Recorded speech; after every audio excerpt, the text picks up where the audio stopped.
Prof, gimana nih caranya? Saya lihat aja kesebelasan bola ya. Saya dulu heran, kenapa pemain-pemain bola Eropa itu kok bisa begitu tinggi gajinya?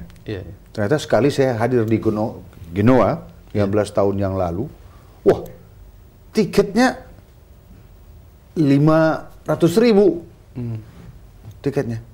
Jadi para fan itu betul-betul menyumbang, melaksanakan kewajibannya di sana, tentu di samping hal-hal lain. Nah sekarang bagaimana warga negara Republik ini bisa kita bangkitkan, bukan hanya kesadaran tapi keinginannya, supaya dia mau melaksanakan kewajibannya dan seperti dikatakan Bung Ki tadi, terlibat di dalam hal-hal atau pengambilan keputusan dalam partai politik ini. Mungkin tidak begitu mudah kalau kita membayangkan publik atau masyarakat ikut ambil bagian secara aktif, positif dalam kehidupan kolektif. Selama pemerintah yang kita pilih dalam pemilu tidak menunjukkan dedikasi yang maksimal untuk memberi kepastian pada masa depan sebagian atau bahkan jutaan masyarakat kita yang hidupnya belum begitu baik, di bawah garis kemiskinan dan lain sebagainya. Kemudian juga kepastian mengenai tingkat pengangguran yang bisa diminimalkan, kepastian mengenai penegakan hukum dan seterusnya. Jadi saya melihat bahwa ada situasi kesaling tidak percayaan, bukan hanya secara vertikal, tapi juga horizontal. Makanya kita menyaksikan fenomena misalnya pemekaran wilayah yang tidak bisa dihentikan akibat tidak adanya saling kepercayaan itu. Ya, kalau kita lihat ini di Papua menarik sekali itu kan, primordialisme begini. Betul. Jadi Prof lagi katakan kesetiakawanan sudah berkurang, dan keberpihakan pun belum lagi kelihatan. Betul sekali. Dan untuk menumbuhkan itu, kita mau tidak mau membutuhkan kepemimpinan yang bisa menteladani demikian. Tapi tentu pemimpinan kan bukan hanya di presiden, artinya kepemimpinan tentu, dalam seluruh pada semua level ya.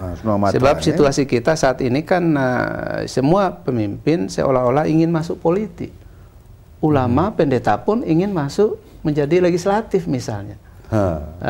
Kami misalnya di LIPI melakukan kajian di mana fenomena aktivis NGO, LSM yang masuk menjadi caleg, walaupun sebagian besar gagal. Nah ini kan ada sesuatu di balik semua. Jadi panggilan Alkitab atau suci itu ditinggalkan untuk mengikuti panggilan sidang-sidang DPR. Betul, panggilan sebagai politisi itu tampaknya begitu kuat. Sebab mungkin muncul anggapan, asumsi bahwa menjadi politisi itu lebih mendekatkan yang bersangkutan pada soal kesejahteraan, soal kemapanan dan lain sebagainya. Ini Bung Kiki, dulu Nixon mengatakan, Presiden Nixon tuh, bahwa kalau udah sekali digigit nyamuk politik ini, itu seperti malaria tuh, terus tinggal tetap dia di dalam tubuh. Betul begitu nih? Politik itu sebetulnya sebagian menganggap itu satu cara lain untuk mencari nafkah ya. Waduh. Di sisi lain sebetulnya hakikat politik itu adalah panggilan untuk mengabdi dan berpikir bersama-sama mengenai orang lain yang tidak kita kenal.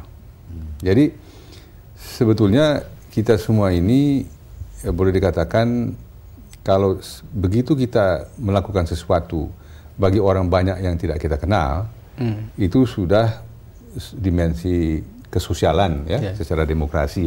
Saya tidak mau mengatakan bahwa itu sosial demokrasi dalam pengertian yang umum ya. Tetapi di dalam saat-saat yang kritis ya, pada saat kita misalnya melakukan amandemen, maka terjadilah puncak aspirasi bangsa itu mencapai satu titik puncak, di mana misalnya nampak keluar fitri yang sesungguhnya daripada bangsa ini. Ya, dan saya hanya ingin menarik perhatian kita kepada ini sudah berbagai kalangan kita bicarakan pada sifat dari konstitusi kita ini, ya, yang menyatakan bahwa untuk anggaran pendidikan ditetapkan 20% dari anggaran nasional. Ini adalah ciri-ciri dari suatu negara yang sosial demokratis. Dengan demikian, ada suatu format dan perspektif dan ideologi barangkali yang makin menjelaskan perkembangan dari barangkali kehidupan ideologi yang lalu, yaitu Pancasila, sekarang sudah mulai bisa diartikulasikan dalam bentuk aliran internasional dan aliran universal, ya, yang lebih mudah difahami oleh masyarakat karena bisa diterjemahkan secara kuantitatif dalam bentuk kebijakan-kebijakan.